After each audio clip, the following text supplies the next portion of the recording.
And with my method, okay, let me go back. Okay, did someone have a question? Yeah, I need that page. I'm so confused. Oh, okay. Well, let me just go back and show this briefly, because I had a sticky note to remind me, and then with my lecture notes not being anywhere found, I forgot about my sticky note. Okay, so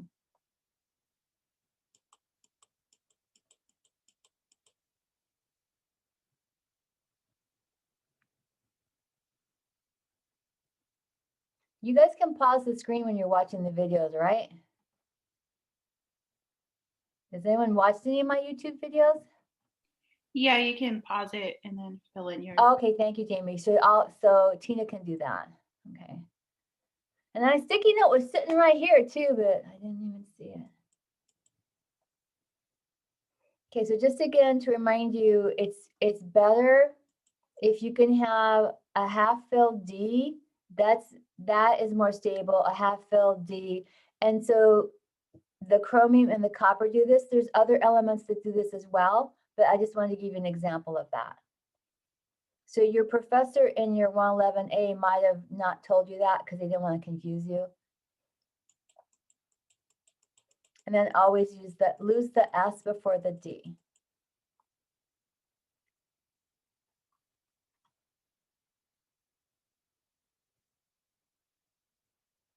Okay, so if we want to go to manganese +4, we need to lose 2 more electrons.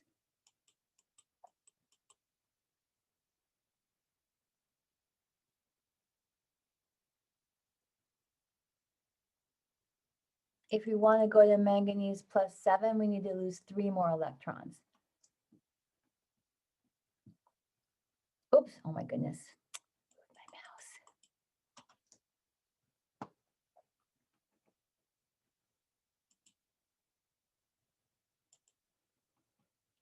So if you go back and look at the question, we still haven't even answered the question.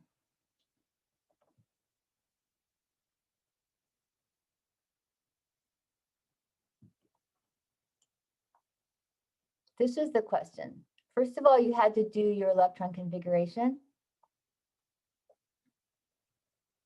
And then you had to ask or explain which 2. And the 2 most stable are highlighted here. The reason is because we have a nice half-filled D. This half-filled D is stable. It's okay that the S is empty. This one has the same electron configuration as argon. That's what this word means. Isoelectronic means same electron configuration. And argon's a noble gas. We know it's stable. So if you had to rank them, you would rank this as the most stable, and then second most, and then this is just an ion. Oh, that would be such a good question.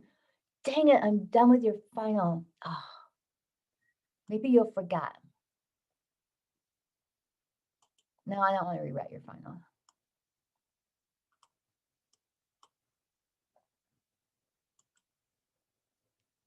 Okay, questions about this orbital diagram? Usually you do boxes, or some people do circles. I just did lines.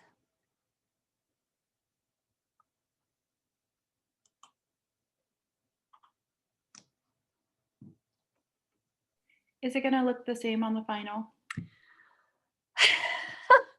Okay, so this chapter has a lot of terminology, and you guys do have to know how to do this, but with this electronic learning system, the Canvas, I couldn't quite figure out how to do some of my diagrams. And I didn't want to have it not look correct when you took the final. And so I stuck more to terminology with this chapter. in words. I didn't want to put this up there. Well, I'm having a lot of trouble with Canvas when I have something beautiful in Word. I put it on Canvas and it's just all out of alignment and it doesn't match up. And so I was unable to get this to look good on Canvas, if that answers your questions. I had to stick to the words. So I had to make multiple choice questions and use words. Does that answer your question? Okay, yeah. So I'm we're gonna be having a doing. really hard time getting diagrams on the canvas. It's really annoying. So I did not put these diagrams on Canvas, but you should know how to do this because I could still ask questions about it. So everything's more in words for this chapter.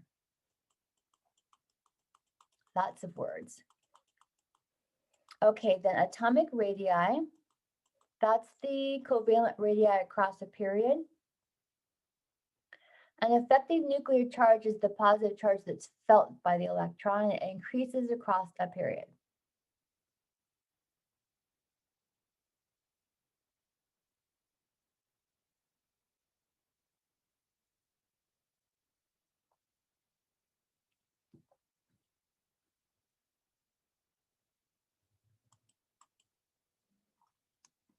The outer electrons are pulled in more as the effective nuclear charge increases, and therefore the covalent radii decrease. This is going across a period.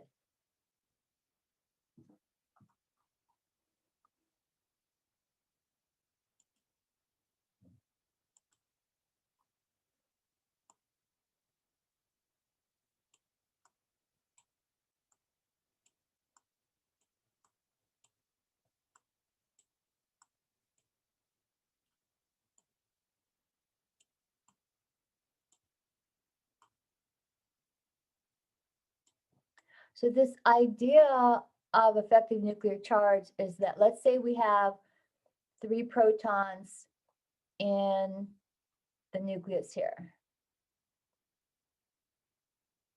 And remember, respectively, there's a lot of space between the orbitals. And let's say we've got the 2 electrons here. And the 1s. And let's just say, oops, oh my God. Okay, let's say we have 1 electron here. Okay, so in theory, this electron should feel 3 protons, but it does not, because sometimes these electrons are in the way. And when they're in the way, then this electron cannot feel these 3 protons. It's like these electrons are blocking the protons. So there must be some kind of sports analogy, but I can't really think of one. Oh, maybe like this is the soccer person kicking the soccer ball, and this is the goalie, and these 2 soccer people are in the way of the goal. Does that help? Yes. So that's why we have this concept called effective nuclear charge. It is less than the actual charge. And the reason is because the electron, okay, so the positive charge felt by electron is the pole felt by the valence electrons, but it's less than the full positive charge due to the shielding or screening by inner electrons. So this is explaining the concept.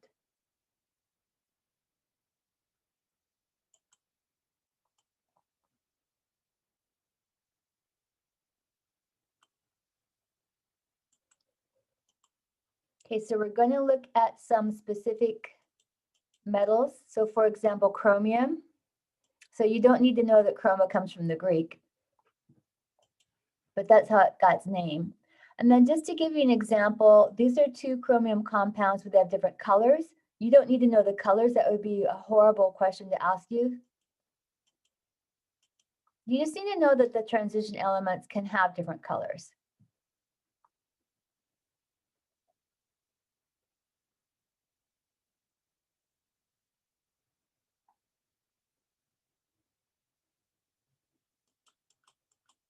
I need to get rid of that blob.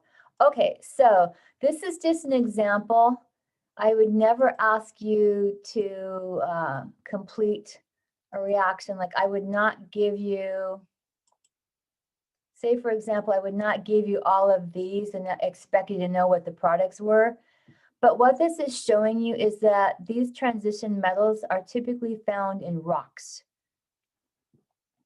And then this is a way that you can get the chromium out of the rock and into an ionic compound. But you have to have really high heat. And so that's really what this reaction is trying to show you, that the transition elements are in rocks, and then you can get them out of the rocks.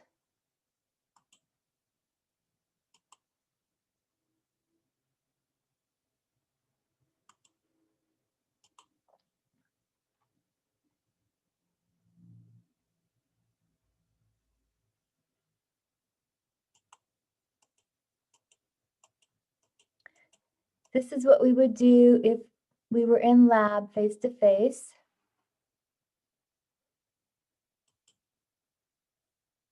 So this is a little experiment that we would have you do in the laboratory. So I wanted to at least show it to you. And you don't need to know the colors, but what we would do is we would have this aqueous solution here, and you would see it was yellow. And then you would add drops of, say, hydrochloric acid, and that would push the equilibrium according to Le Chatelier.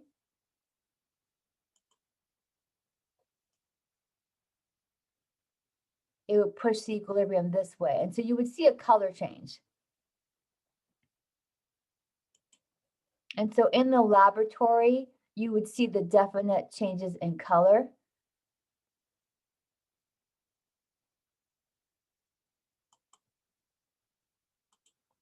And then what you could do, we could have you do in the laboratory, is we could have you remove this by maybe throwing some sodium hydroxide in there.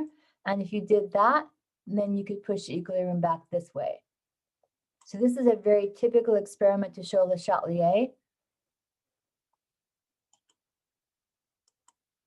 And we would do it in the laboratory.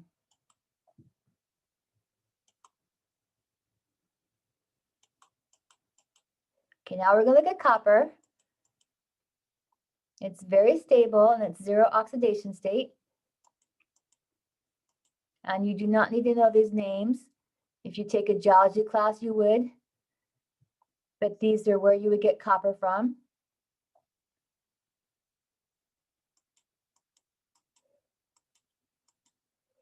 Okay, so copper is used in coins, although if you have a penny from pre-1982, the copper in the penny costs more than a penny. And so now we use zinc coated in copper. We just need to get rid of the pennies. They're too expensive, but we're stupid, so we keep them. Okay, this is a very common test that's used. You're going to see this when you take biochem, because some of you will be taking biochem. So we're going to expose you to it now.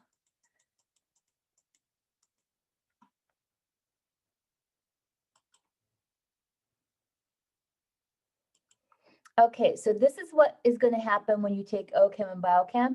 Nobody wants to draw all the H's. It's a pain. And so they don't do it. So if you see nothing, you just have to assume there's an H there. See, this is, oh God, this is already getting tedious. And I'm not even done. Okay, so you get to OChem and you see this and you're, okay, so you just know H, H, H, H, H. And then the difference here, there's only one small difference. Oh yeah, we don't want to draw the carbons either. So this is carbon, carbon, carbon, carbon. So you're going to see these structures drawn like this and you'll get used to it. So you'll know that this joint means carbon, carbon, carbon, carbon. Wait, 1, 2, 3, 4, 5. Oh yeah, and this is a little carbon too, that little guy down there. Sorry. And he has H's. Okay, and then this is attached to a carbon. It is an alcohol group.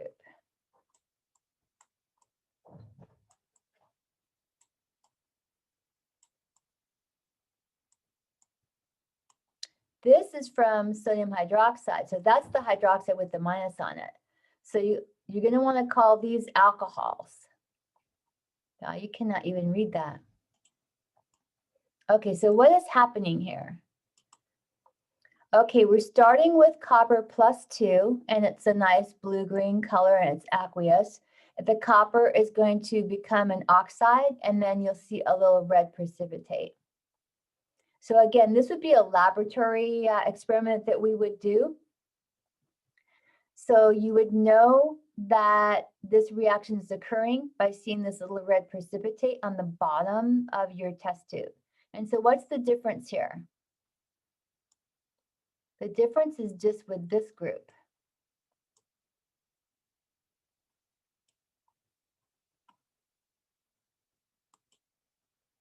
So this Benedict's test is used to detect the presence of glucose, and you could do that in urine. And if you have too much glucose in urine, then that's called glucosuria. But this is a test for glucose. I guarantee when you take biochem, you will do this. And the amount of the precipitate is directly proportional to the amount of the glucose.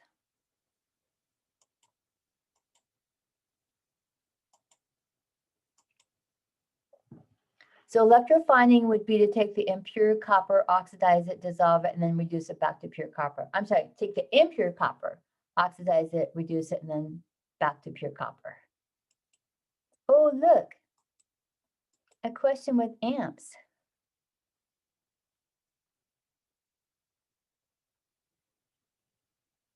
Okay, so this is asking you how many kilograms, 2 years. You're running this company or this, you're doing this 24/7 because you've got people working the night shift and the morning shift. Okay, and then so I'm just assuming you understand all this, but I'll give you some time to copy it down. So this is in 2 chapters now. This is in the electrochem chapter also.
So that should be 1 mole of electron over the Faraday's constant or the coulombs. Okay, and then 1 mole of copper, 2 moles of electrons. And that you should just know because you know copper goes to a +2. And then from your periodic table. And then grams to kilograms. Oopsie.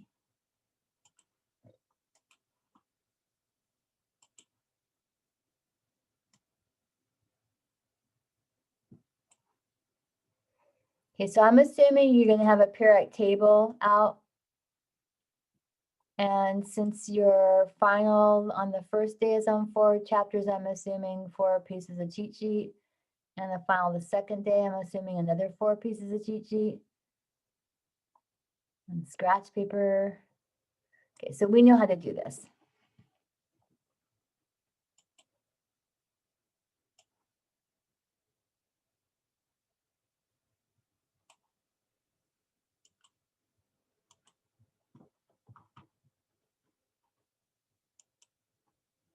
Ooh, complex ions.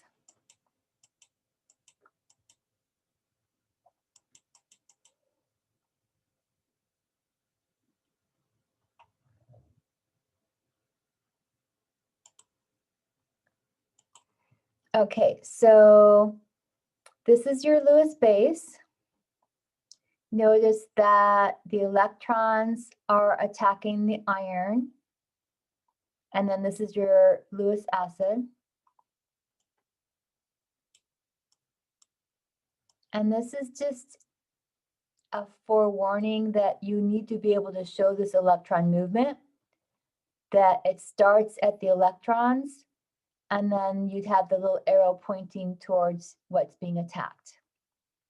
So these electrons came from the water, and that's a coordinate covalent bond.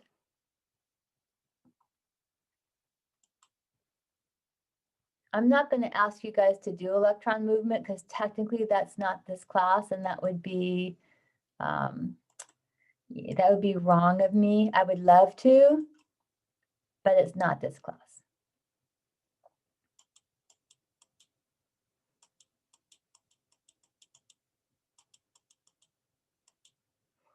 Okay, however, let's look at how you would do that properly. So when you get to OChem, you've been exposed to it. Okay, so this is our Lewis acid, Lewis base, Lewis base, Lewis base, Lewis base. So we have 4 different Lewis bases. So we're going to show the electron movement. That would be the lone pair attacking the platinum. So you have to start at the lone pair, and you want to do 2 prongs. Each prong represents an electron. And so this is attacking also. We only showed one of the lone pairs on the chloride. You could show all of them, but just one of the lone pair, I'm sorry, yeah, one of the lone pairs attacks. Kind of running out of room here. So if you were asked to show the electron movement, that's how you would do it. And notice you want to start very close to the lone pair. I've seen professors take off points because the student started too far off from the lone pair and they just got nailed. The professor just said, nope, can't see where you're starting. I've seen students lose points because their prongs were not obvious. And I've seen students lose points because they were not close enough to what's being attacked. Okay, this represents coming towards you, this wedge. This represents going away from you. And this is an actual compound. This is the cisplatin. So this is the complex ion.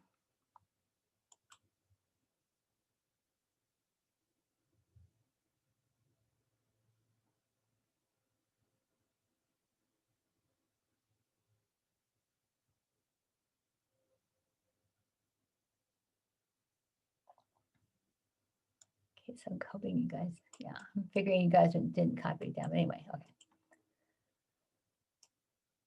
Trying to prepare you for OChem. Okay, so here you go. These definitions, that's what's going to be your questions, like your multiple choice type questions for this chapter.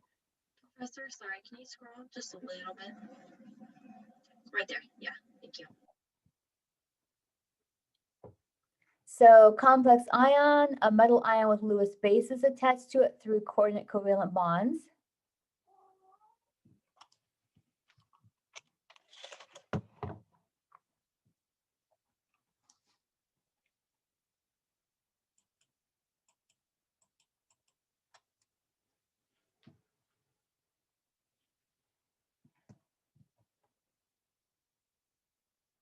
So this fits our definition as a complex ion.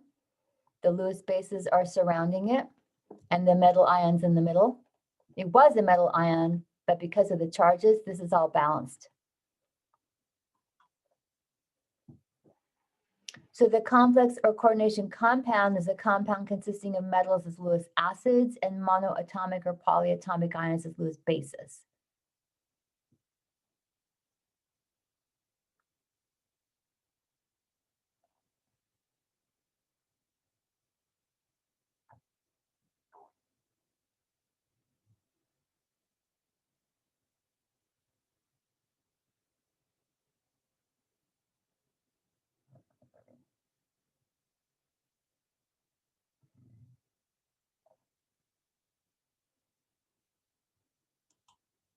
Ligands are the Lewis bases that are attached to the middle ion in the complex.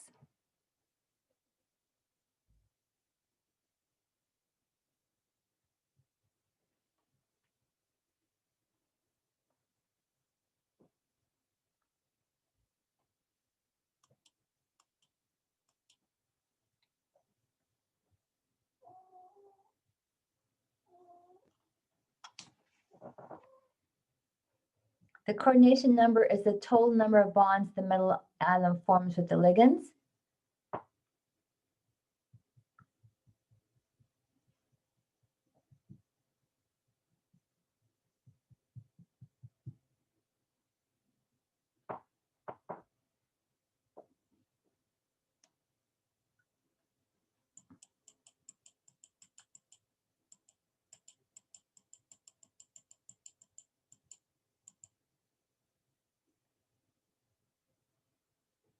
Polydentite is a ligand that can bond with 2 or more atoms to a metal ion.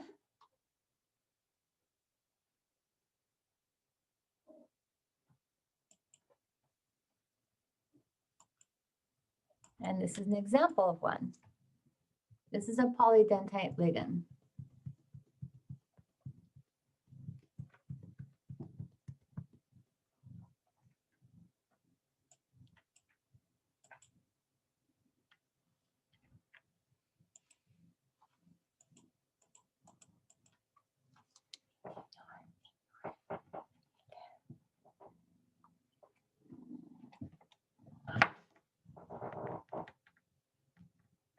There, Rania, there's Senor in all his beauty. Hi. He doesn't like being held. See, his ears are going back. He likes to jump on my desk and be petted, but he hates being held. He gets all mad. Yeah, he looked irritated. Yeah, he was irritated. He's the one that's been, oh, he's leaving. He's the one that's been doing this like every day. Like, you guys are taking an exam and Senor leaps up there and you.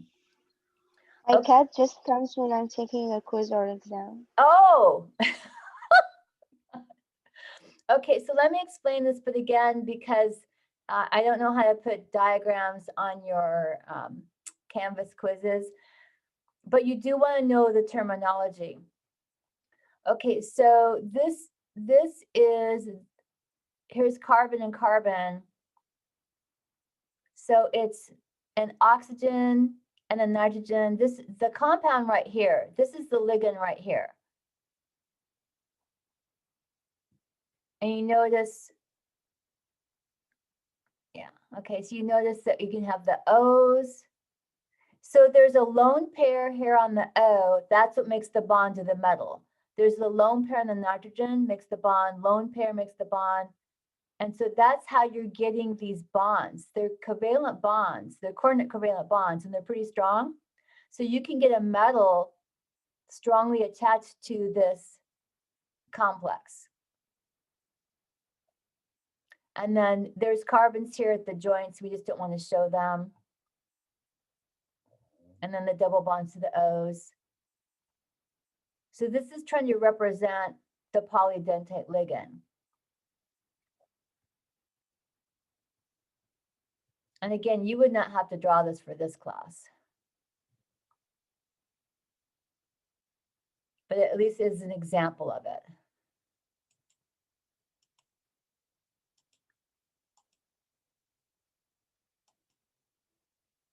This is called ethylene diamine tetraacetic acid. That's the hexadentate ligand.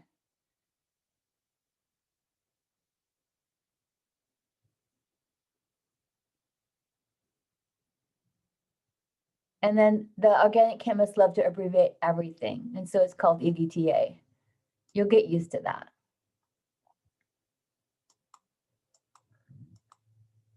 A chelate is a complex formed by polydentite ligands.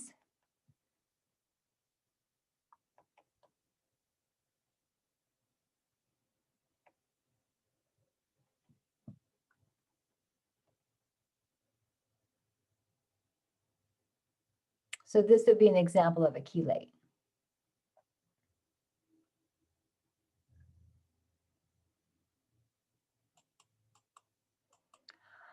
Okay, so now there's going to be some nomenclature.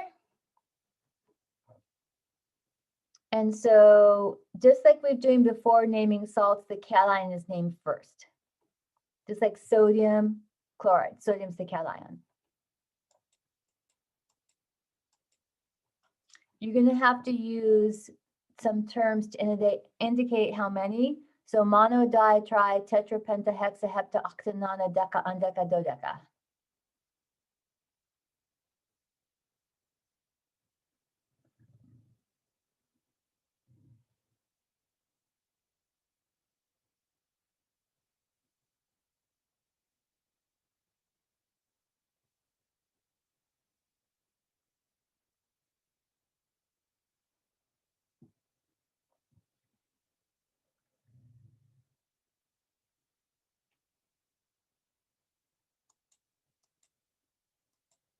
The ligands are named first and then the metal.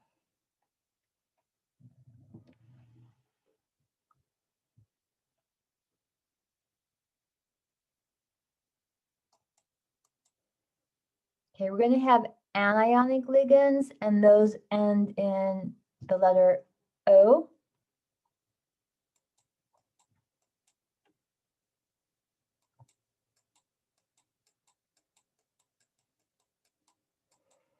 Okay, and then here's how we would name the anionic ligands.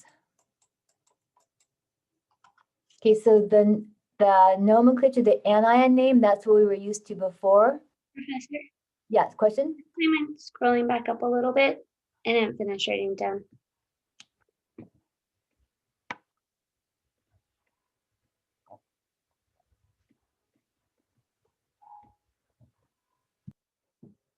Okay, thank you. You're welcome. So the names we're used to bromide, carbonate, chloride, cyanide, fluoride, hydroxide, oxide. That's what we're used to. The symbols are the same as what we're used to, but now we have a different way to name it.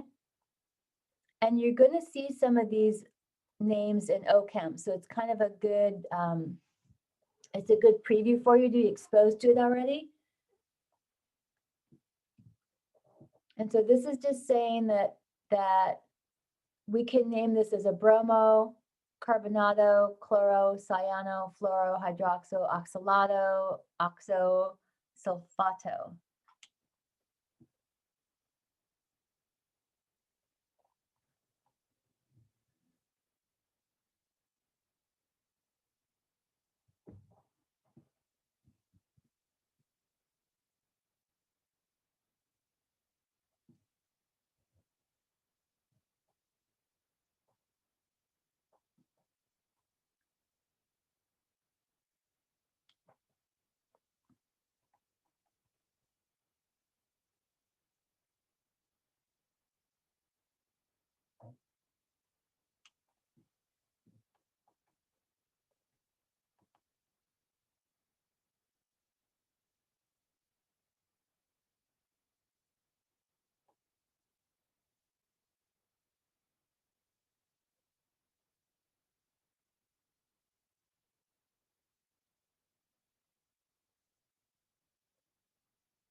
Usually use the name of the molecule if it's a neutral ligand, but there's a few exceptions.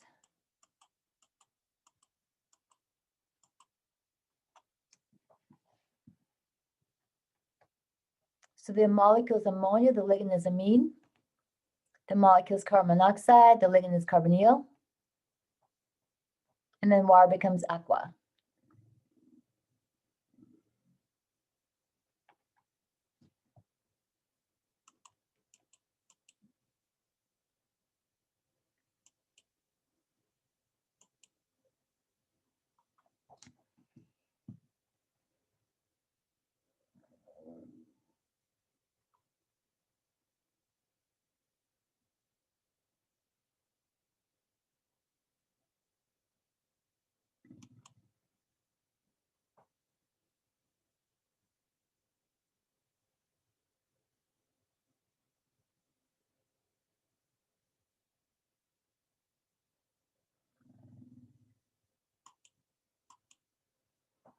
We have another way to name the metals.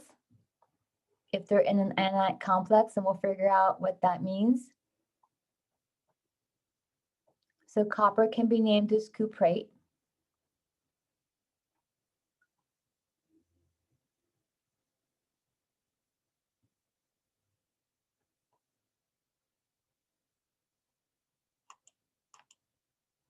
Gold can be named as aurate.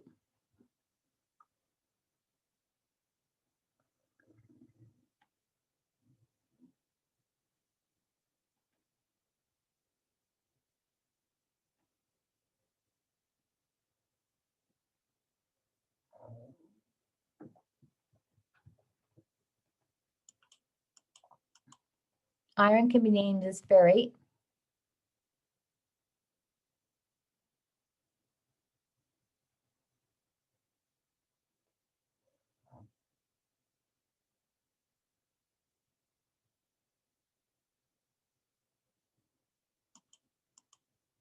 Lead can be named as plumbate.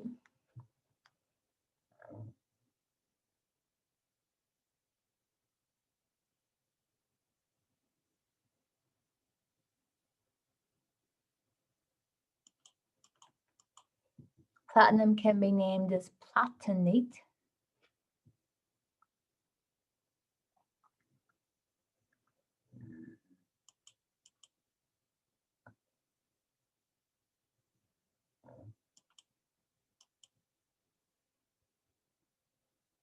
Silver is argentate.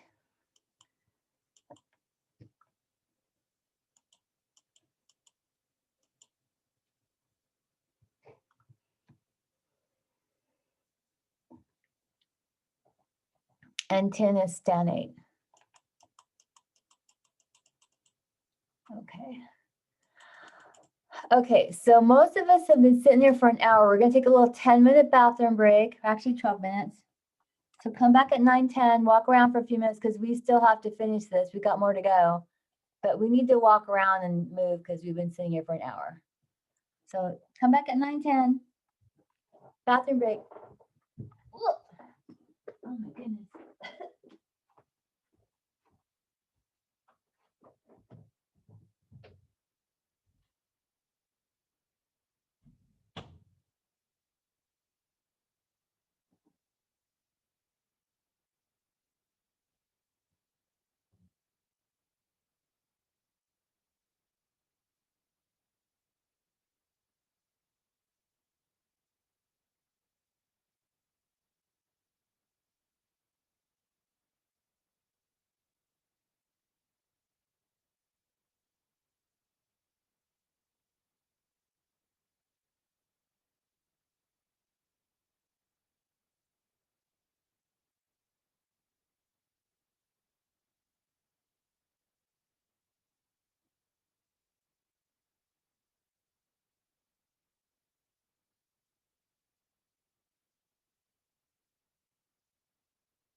Oh,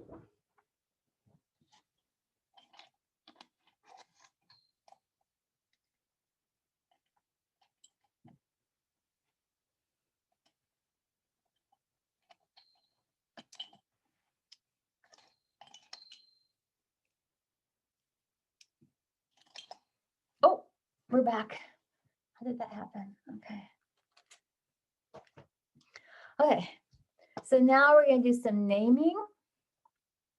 And so I put for potassium. I know potassium is always +1.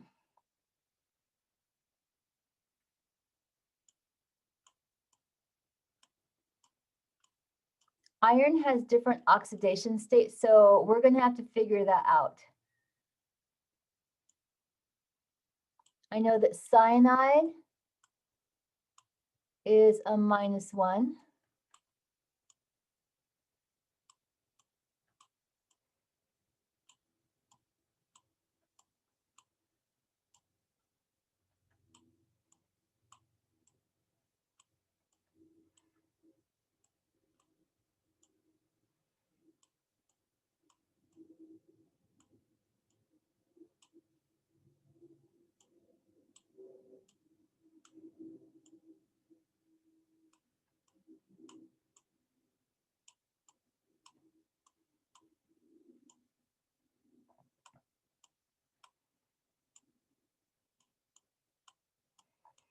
Okay, so for my nomenclature, I know cyanide's -1. So I have the potassium is a total of +4.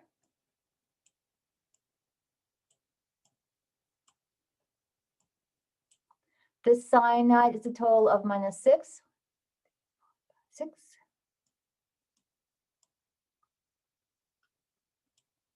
And so the iron must be a +2.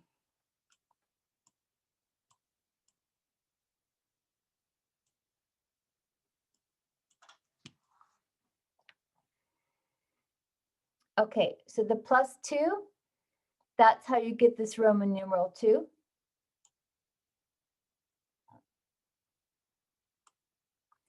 And then, let's see, the potassium is outside of the brackets, but our brackets are here.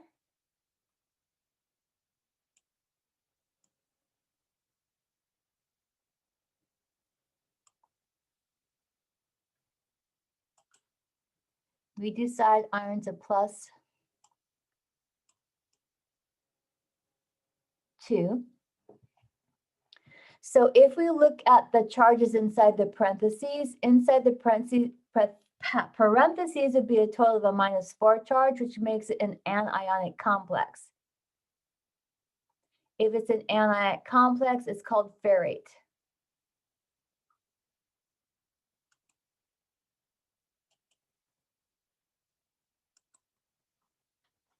So then we can name it.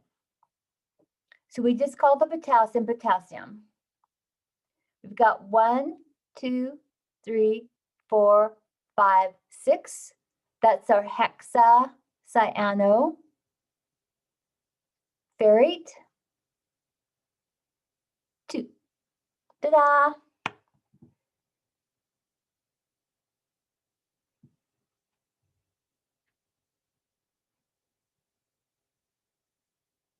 So you have to work out the name. These, it's more difficult to just look at them and have the name pop into your head. You kind of have to work it out.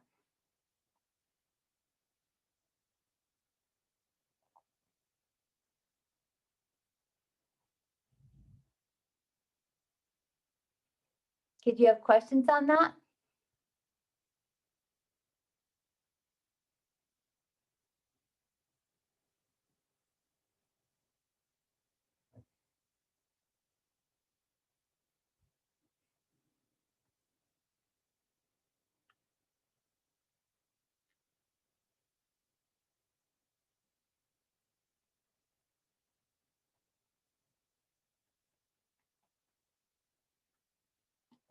Okay, so I'm going to erase it unless someone hollers.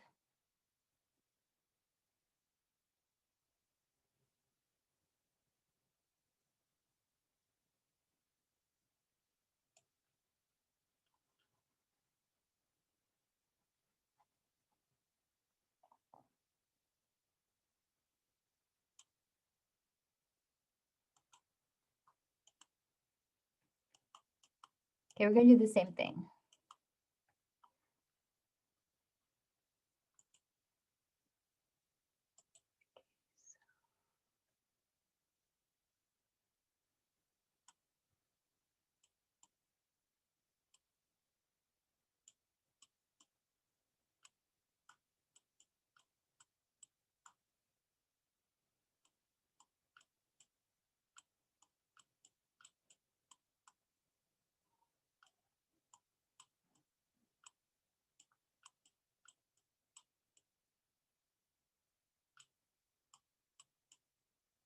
So this is ammonia. And we know that ammonia is a neutral molecule.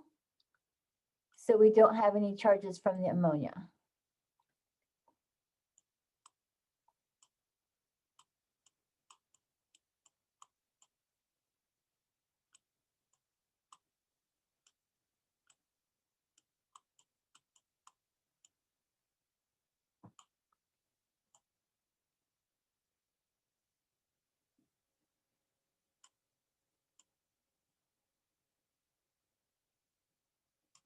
Okay, the chloride is outside, but it does have a charge.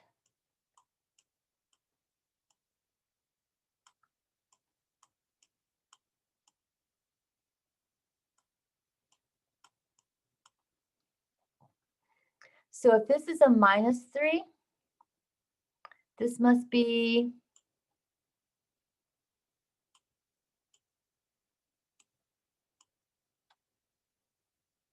a +3. So the +3 is how we get the Roman numeral 3.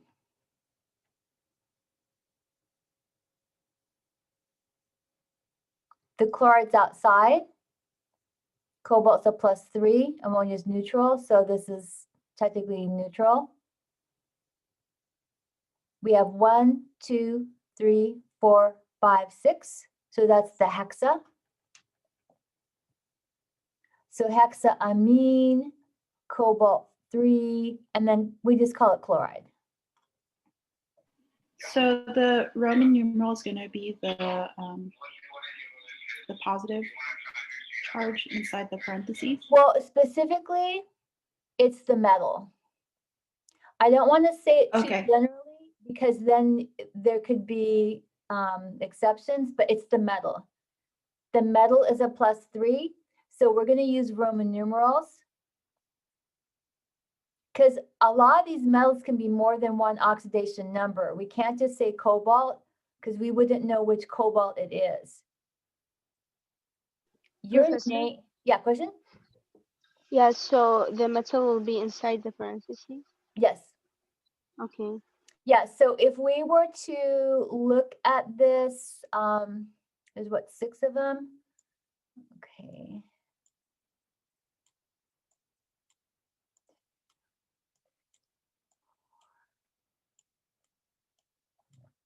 Okay, so the lone pair from the ammonia would make a coordinate covalent bond to the cobalt. And then this is kind of like a box. Like this is planar, but I can't draw it planar. So the ammonia is acting as a Lewis base.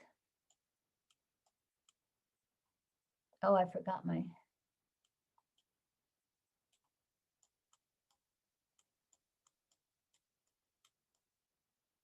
So the ammonia has that nice lone pair that makes it the Lewis base, and those lone pair electrons make a bond to the metal.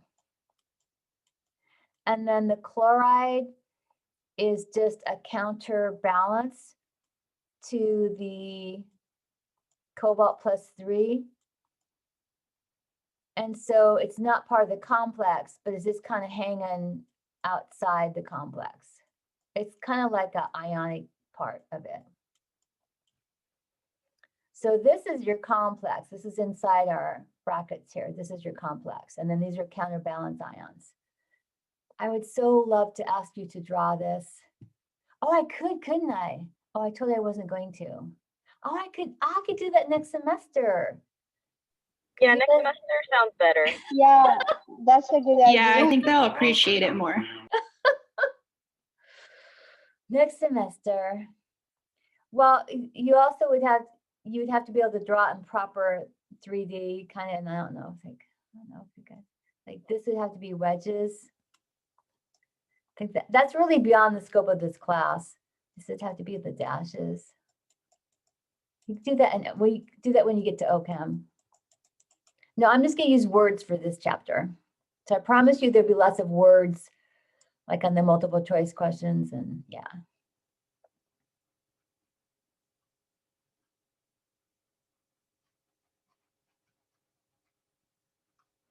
But part of this chapter is just to get reread for OChem, so you will have to be able to draw a lot in OChem. Okay, let's do the same thing for this.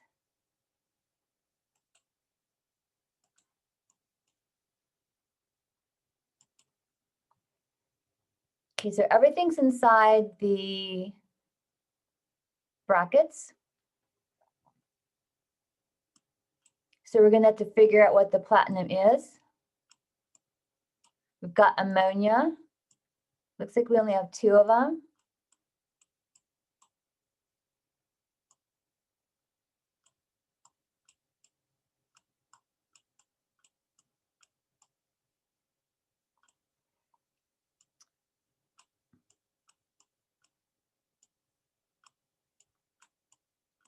Okay, so everything's inside.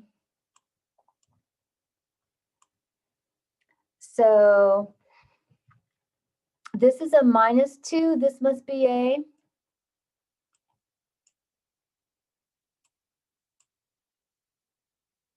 +2. So when this is inside, it becomes a chloro group.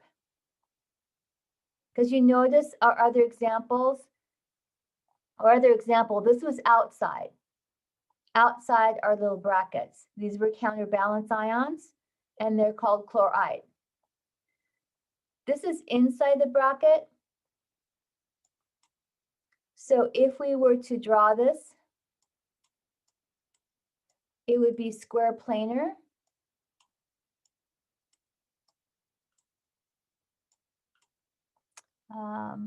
Okay, it's not telling me the molecular geometry, so I'll just do it this way.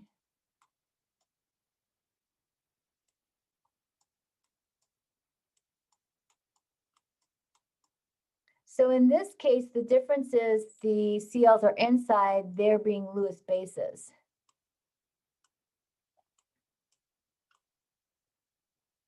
So inside the brackets, if they're Lewis bases, then we have to name them differently, because the idea is that given this name, someone could draw the structure. So they could draw the structure from this name, because they would know that the chloro are acting as Lewis bases.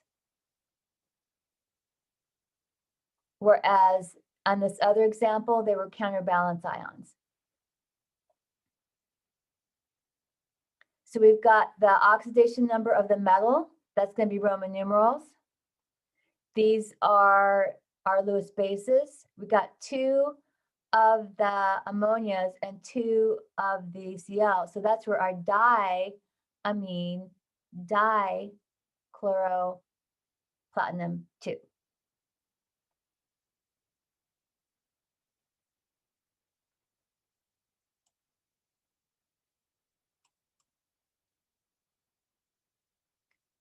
And for sure, you're going to want to know your molecular geometry for OChem. That's definitely fair game for OChem. You might want to review that. This is square planar.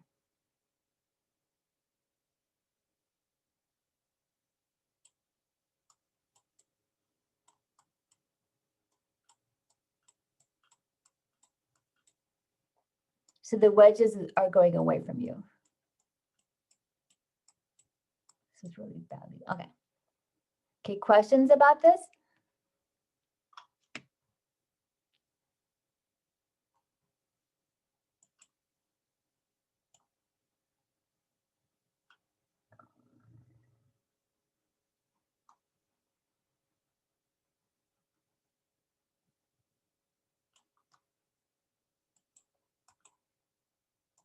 Okay, let's do one more.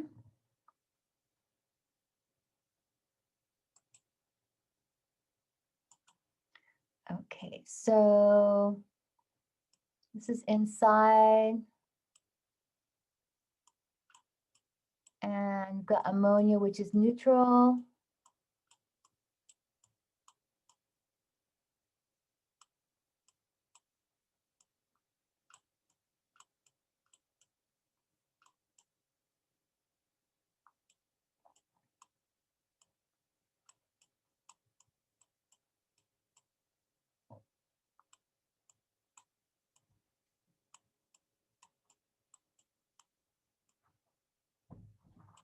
Okay.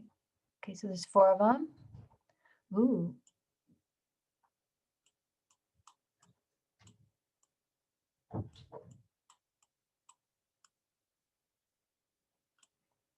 Okay, so that's all inside our brackets. And then we also have outside our brackets.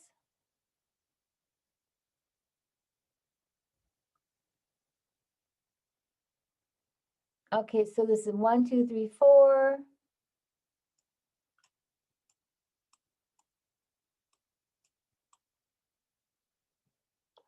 Yep, so +4. Okay. Okay, so we know if these are outside the brackets, they're chloride. And if they're outside the brackets, you just put chloride, you don't put how many. The ones inside the brackets are the chloro, and you have to put how many.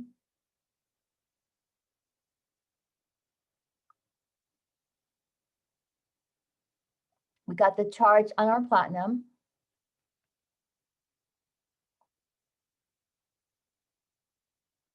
So we have 1, 2, 3, 4.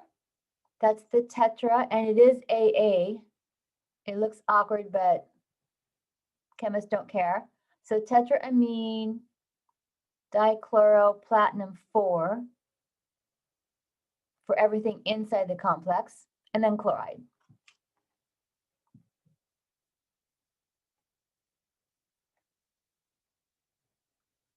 Professor, how come this time you have an anion inside the bracket?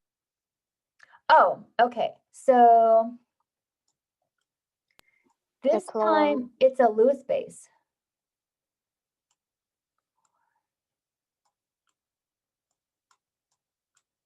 If it's inside the brackets, it's acting as a Lewis base. And they're not telling me the geometry, so I'm just going to assume it's like this.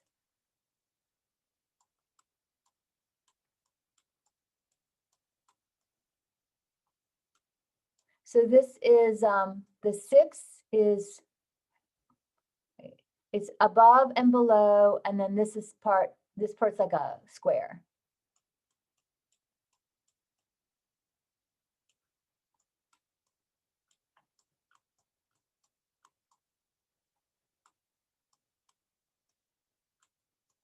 Okay, I drew this really badly. Okay, so this would go straight up from the platinum, and the lone pair on the CLs would make a coordinate covalent bond to the platinum. And then this lone pair on this chloro would go and make the coordinate covalent bond to the platinum. So these groups are Lewis bases, whereas these 2 chlorides, they're just hanging out as counterbalance ions. So it's like an ionic part of it. So these are covalent bonds, and these are going to be some ionic bonds because this is a +4. So the naming is a very subtle difference, but it tells you which are the Lewis bases and which are just counterbalance ions. And it's these So very, we would have to draw it to know the naming.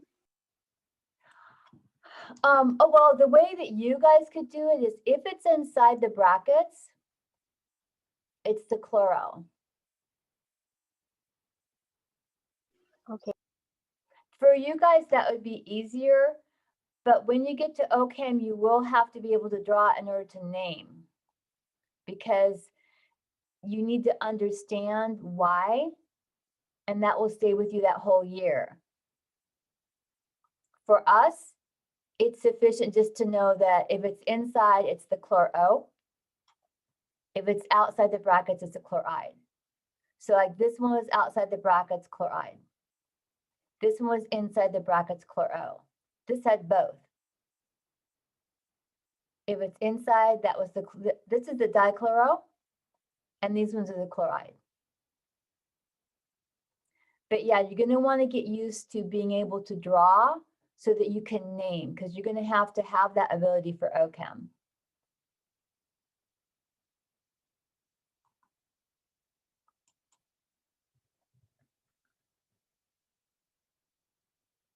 Do you need more time, or can I erase all this?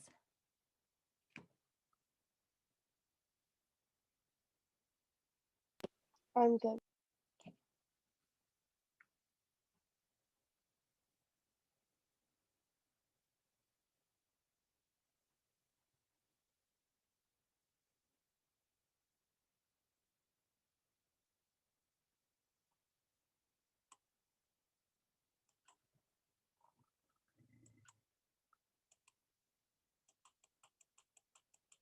Ah, geometry. Okay. Okay, so we're going to do some isomerism. This is in this chapter. And again, you're going to be responsible for all the terminology. Talk about isomerism. It's a property used to determine the geometry of complex ions. And stereochemistry is really important for OChem. It's chapter 5, and some students hate it. I was talking to a student yesterday, and she loved chapter 5. I'm like, oh, wow, it's very unusual. Anyhow.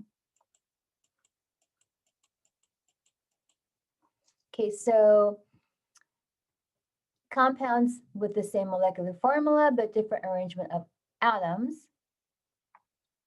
So go ahead and learn this now so you know it for OChem. Constitutional isomers are also known as structural isomers. They differ in the way the atoms are connected to each other and have different names, physical properties, and chemical properties.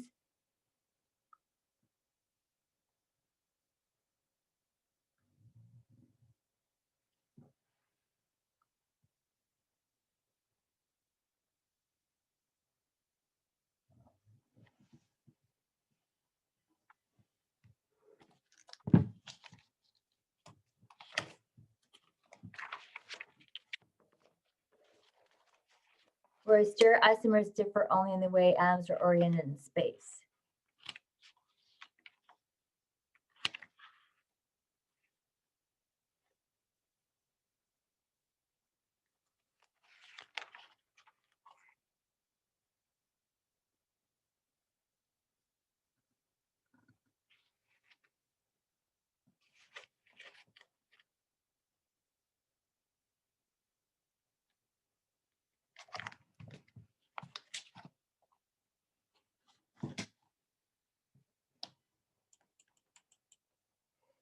Okay, so just to show you the difference, we're talking about like these would have different names and they would have different colors. So you wouldn't have to know which color is which. I would give you something like this and you'd have to be able to name it.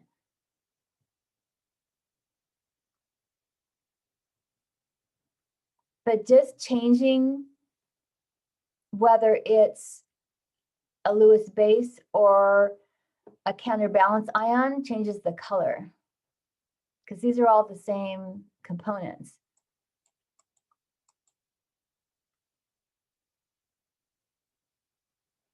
Okay, so we're going to look at an example. Oh, I think I already did this one. Okay, so it's square planar. Again, you're going to have to know your molecular geometry for sure. For OChem, for this class, just know the terminology. And so this would be two different structures for the same compound.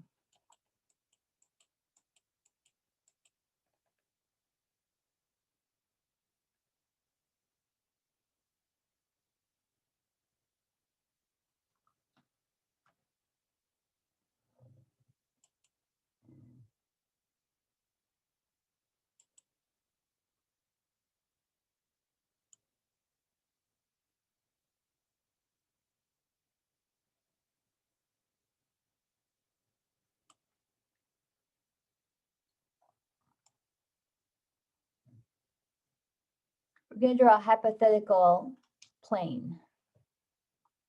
Professor, for this one, we have to know the colors.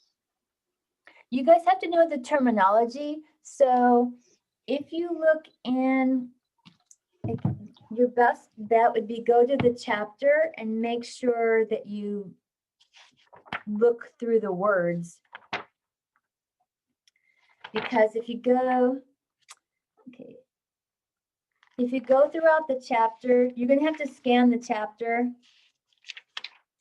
because some of these words are in the chapter. If there are words in the chapter, then they're for a game. There's a lot of terminology in this chapter.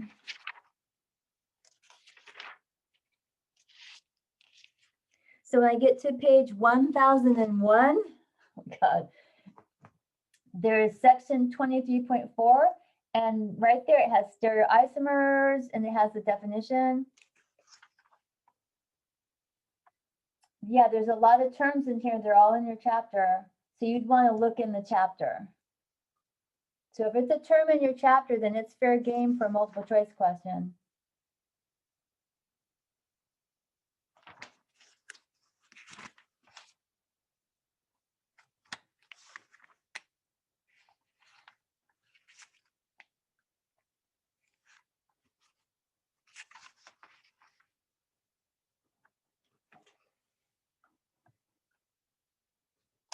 So you want to use this to see what the focus is, and then go and check and see, yeah, that term's in there, and it is.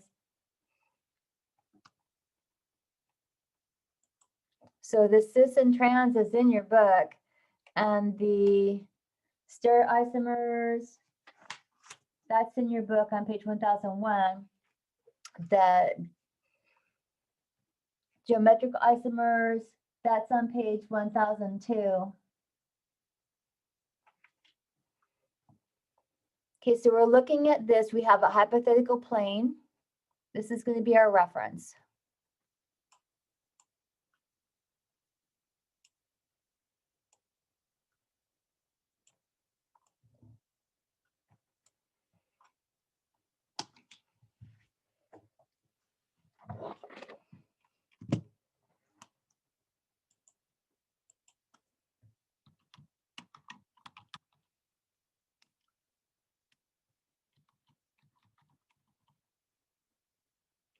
So our reference is to that hypothetical plane.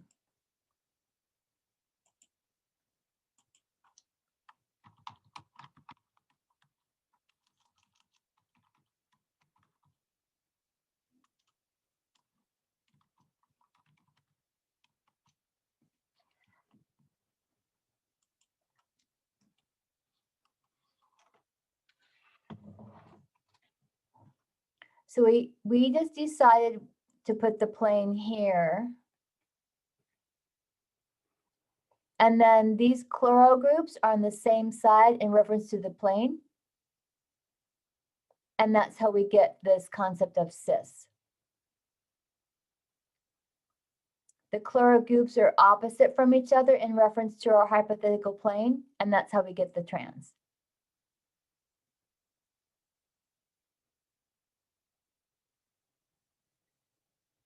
So this is the cis isomer, and this is the trans isomer.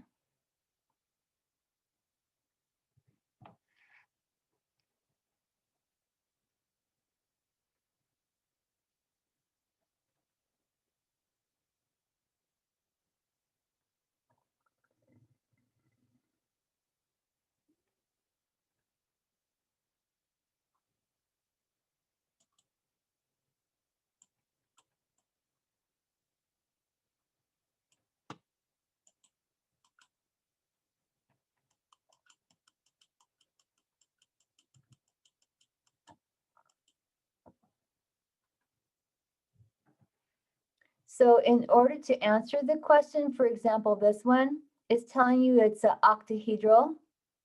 Well, let's see. Yep. And you have to draw it.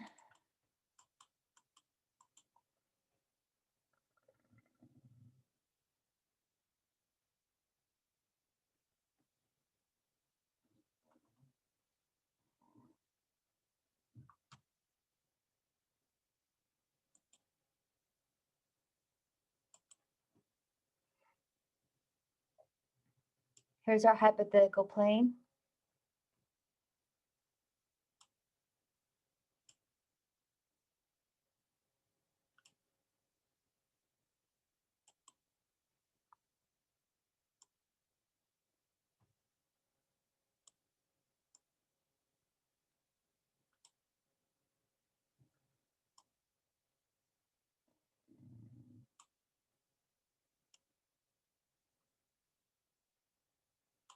So in reference to our hypothetical plane, the ammonia groups are on the same side.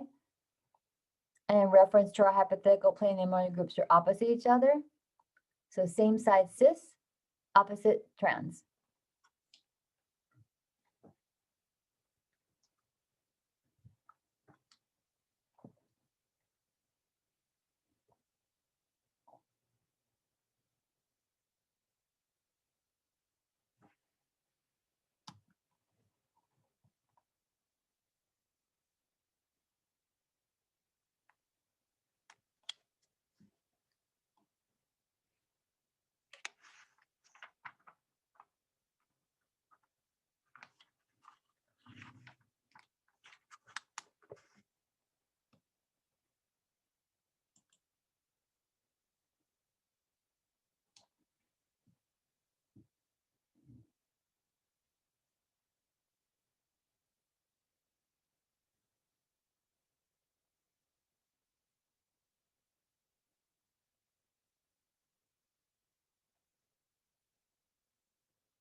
Okay, so looking at optical isomerism, we're going to start with something you can relate to.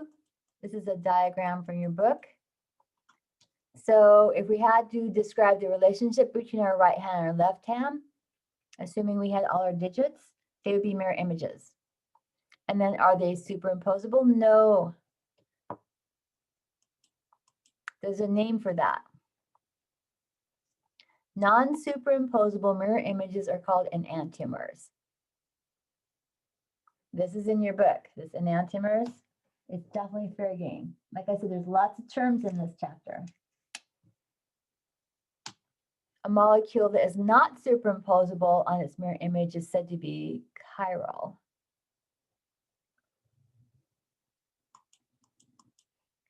And a molecule that is superimposable on its mirror image is said to be achiral.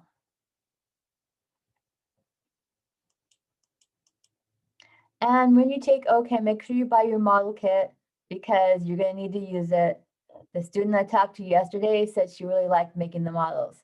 Don't try to save money. Spend the money on the model kit. You absolutely need it for a whole year. Okay, so this is asking about isomers. Okay, so again, for this class, you do not have to draw, but for OChem, definitely fair game for the professor to give you a structure and ask you to draw the mirror image. That's what this is doing. So go ahead and copy that down, although I won't ask you to do it, but at least it would be good practice for you. So what I'm saying is in OChem, they would give you one of these. Like for example, they would give you this structure and say, draw the mirror image.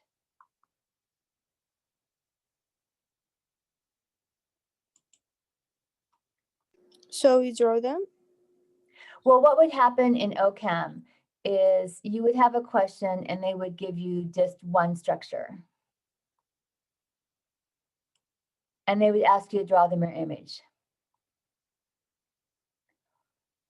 Or they could give you a formula and ask you to draw okay,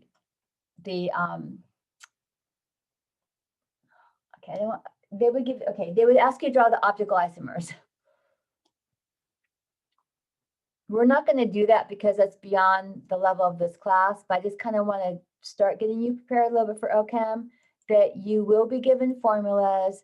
They will ask you to draw the isomers, and that's definitely a typical question for chapter 5 in OChem, which is why most people don't like it. But yesterday she really liked chapter 5. So I'm trying to get you guys to do it now, like draw this one and then draw this is the mirror image of this one, because you will have to do that in OChem for sure. I'm not going to ask you to do that.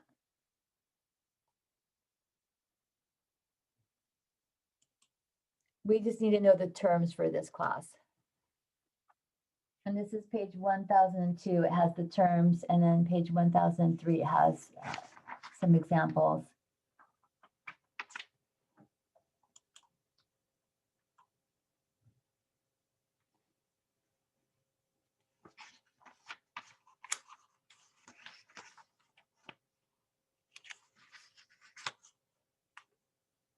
So you want to use these lecture notes to see what I focused on.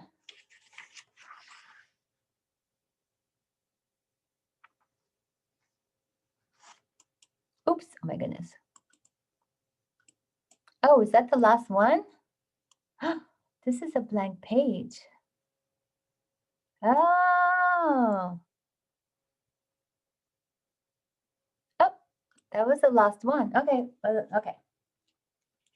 So that's the last part of the chapter that we're going to cover.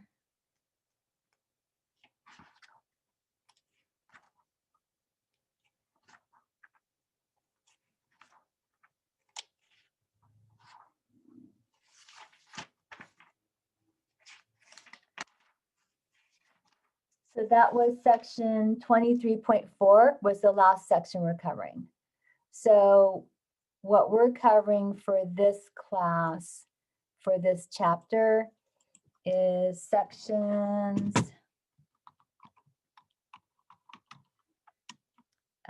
23.1, 23.2, 23.3, and 23.4.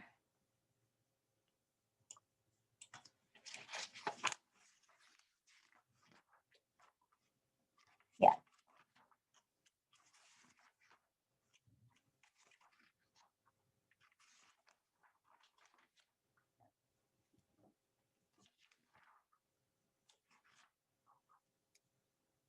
Yep. Okay. So that's what's fair game.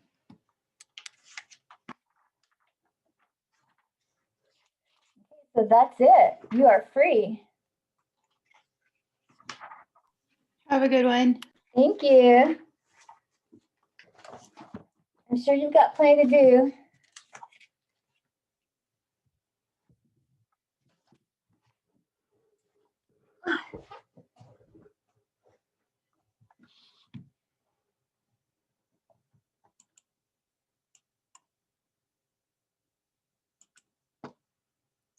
Oops, stop share. Okay, and then stop recording.